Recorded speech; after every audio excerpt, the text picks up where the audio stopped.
يا سيدي يا رسول الله.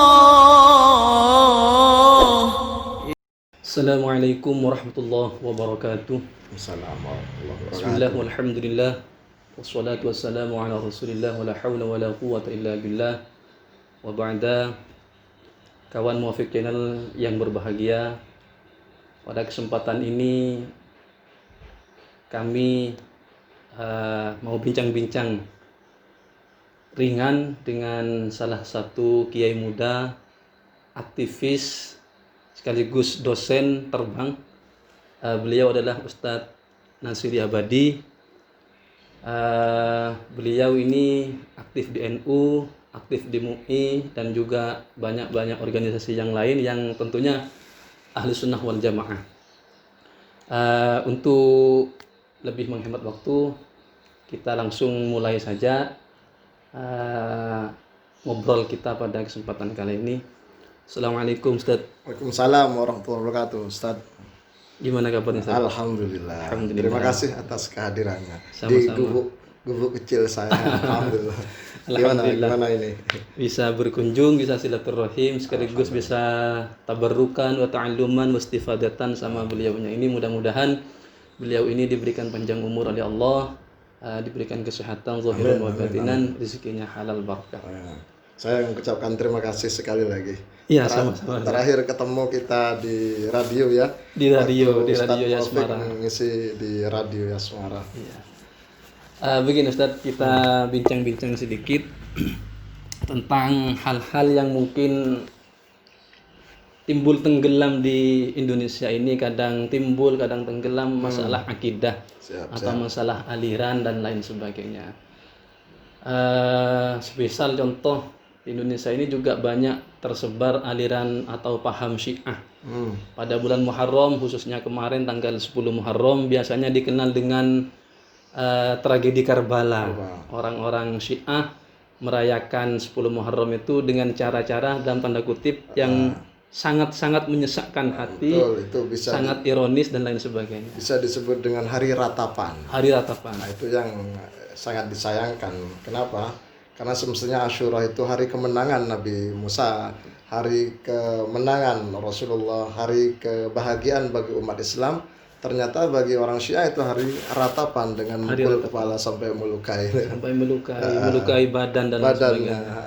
Sebenarnya apa sih yang menjadi latar belakang mereka orang-orang Syiah itu merayakan tanggal 10 Muharram atau yang menurut bahasanya jenengan tadi hari ratapan itu? Betul.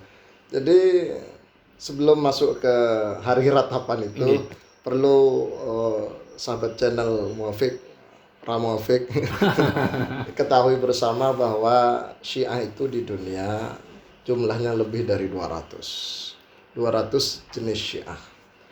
Namun ada beberapa Syiah yang ekstrim. Salah satunya adalah Syiah Hadawiyah. Syiah Hadawiyah ini Syiah yang berkembang yang di Yaman, yang kemudian membantai para syekh dan para ulama Ahlus Sunnah wal Jamaah. Di Yaman jumlahnya tidak sampai 1 juta. Penganut Syiah Syiah Hadawiyah itu tidak sampai 1 juta. Di Yaman. Informasinya kurang lebih 200 sampai 400. Tetapi menguasai kancah perpolitikan, menguasai masyarakat umum dengan cara membantai mereka. Nah, itu bahayanya Syiah Hadawiyah.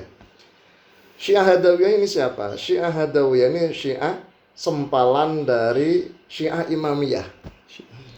Di dalam kalangan Syiah Imamiyah nanti ada muncul Syiah Itsna Asyariyah 12 imam sebagaimana yang ada di Indonesia.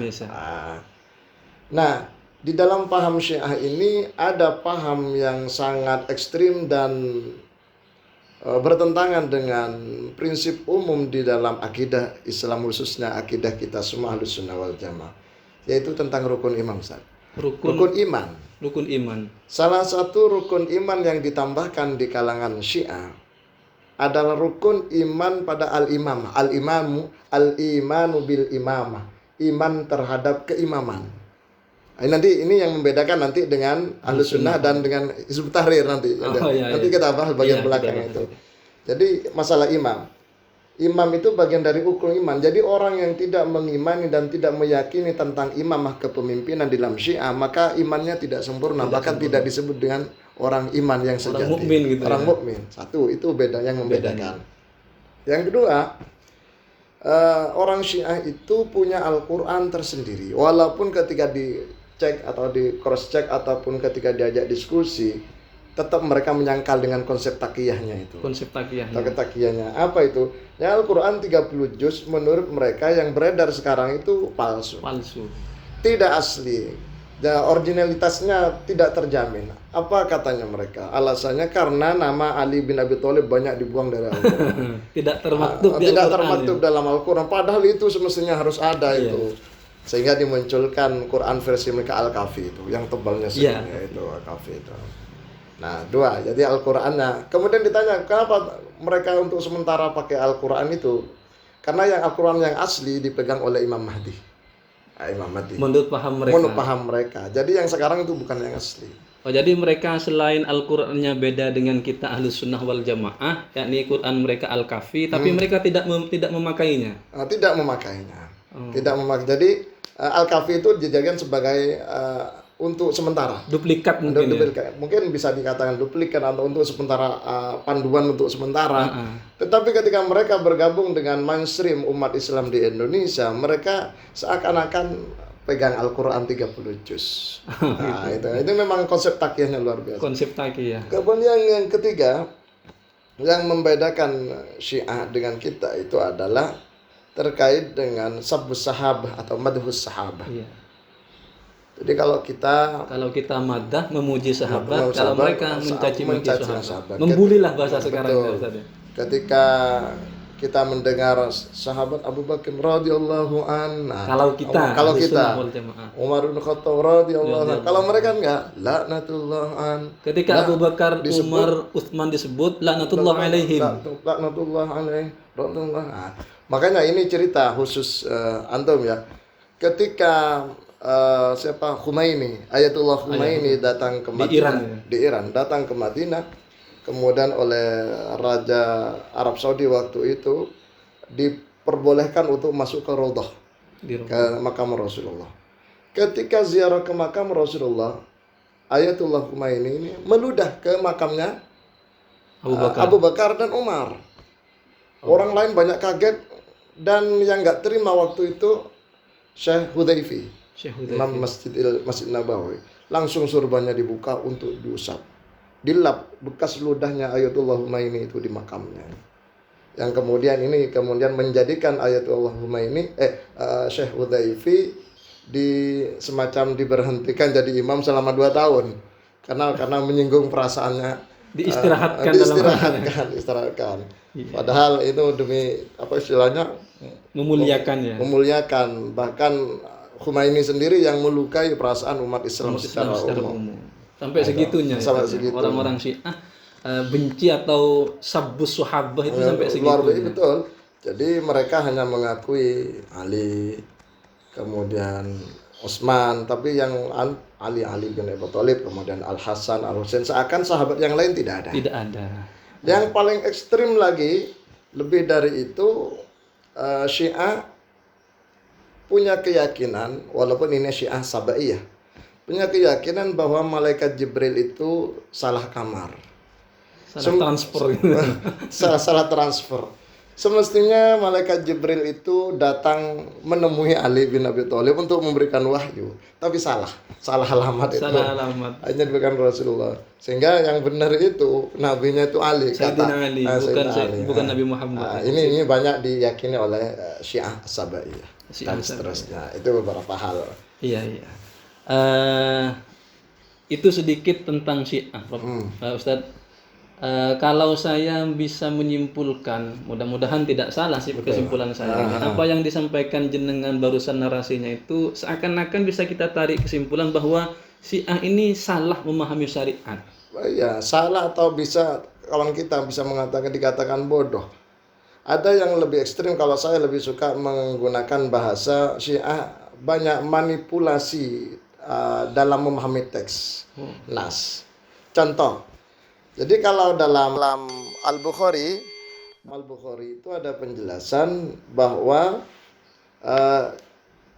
innal Mahdi, sesungguhnya Imam Mahdi kana min itorati, dari turunan Rasulullah. Tapi minal Hasan, dari Sayyidina Al-Hasan. Itu pahamnya ahlu sunnah wal jamaah di Al-Bukhari. Tapi menurut Syiah bukan. Imam Mahdi itu dari Al-Husain.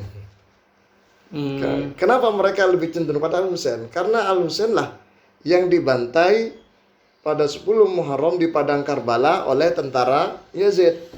Nah, ini yang menarik Ustaz Muhafiq ya. Iya. Jadi tentara Yazid itu semestinya tidak ada niatan untuk membantai Sayyidina Husain. Sayyidina Husain. Cuma mereka karena waktu itu tidak ada yang namanya HP gak ada HP, miskomunikasi. Perintahnya Yazid bin Muawiyah, putranya Muawiyah yang menggantikan abahnya, bapaknya, hadang Sayyidina Husain dan rombongan itu agar mereka tidak datang ke Irak sehingga tidak terjadi dui kepemimpinan. Kan waktu itu umat Islam sudah terlanjur mengangkat Yazid bin Muawiyah sebagai gantinya Muawiyah. Maka ketika Sayyidina Husain ditawarin ataupun di lobby terus untuk datang ke Irak untuk dibaiat menjadi khalifah, maka demi kebaikan bersama Yazid bin Muawiyah memerintah pasukan untuk menghadang agar jangan sampai datang ke Irak agar tidak terjadi dui kepemimpinan, pemimpinan ganda. Cuma penangkapan dari para pasukan ini salah. Hadang artinya apa? Suruh habisin. Akhirnya gitu. Perintahnya hanya dihadang, dicegah agar tidak terjadi dua kepemimpinan tadi. Cuman diterima oleh pasukannya adalah dibasmi ya. Akhirnya dibasmi sampai pemenggalan kepala dan seterusnya itu ya. Sampai terjadilah sekarang 10 Muharram dilakukan oleh orang-orang Syiah jadi hari ratapan. Hari ratapan dengan cara memukul-mukul itu ya. Iya. Mukul kepala, bahkan ada yang di video itu benar apa tidak. Kalau pas masuk Muharram biasanya anaknya sampai dikasihkan pada binatang buas untuk dilukai, hanya ingin meneteskan darah sebagai bentuk kecintaan pada Sayyidina Husain pada hari ratapan. Itu yang nggak benar kan? Iya, padahal dalam ajaran kita secara umum Islam tidak boleh melukai, tidak boleh menyakiti diri sendiri. Jadi kalau dalam Quran kan disebutkan wala tulqu biaidikum ila tahlukah. Jangan kau jerumuskan dirimu pada jurang kehancuran. Jadi menyakiti nggak boleh. Dan dalam Syiah justru dianjurkan. Dianjurkan ajaran mereka. Jadi kebanggaan. Ketika darah dari anggota tubuh atau mungkin anaknya yang keluar yang menetes, ini sesuatu yang luar biasa bagi mereka. Jadi itu mungkin mengamalkan darah muda mungkin. Jadi kalau darah muda, kalau Allah muda itu mengatakan jangankan air mata, darah pun rela untuk dikorbankan. Benar. Benar. Paham anak muda yang sekarang.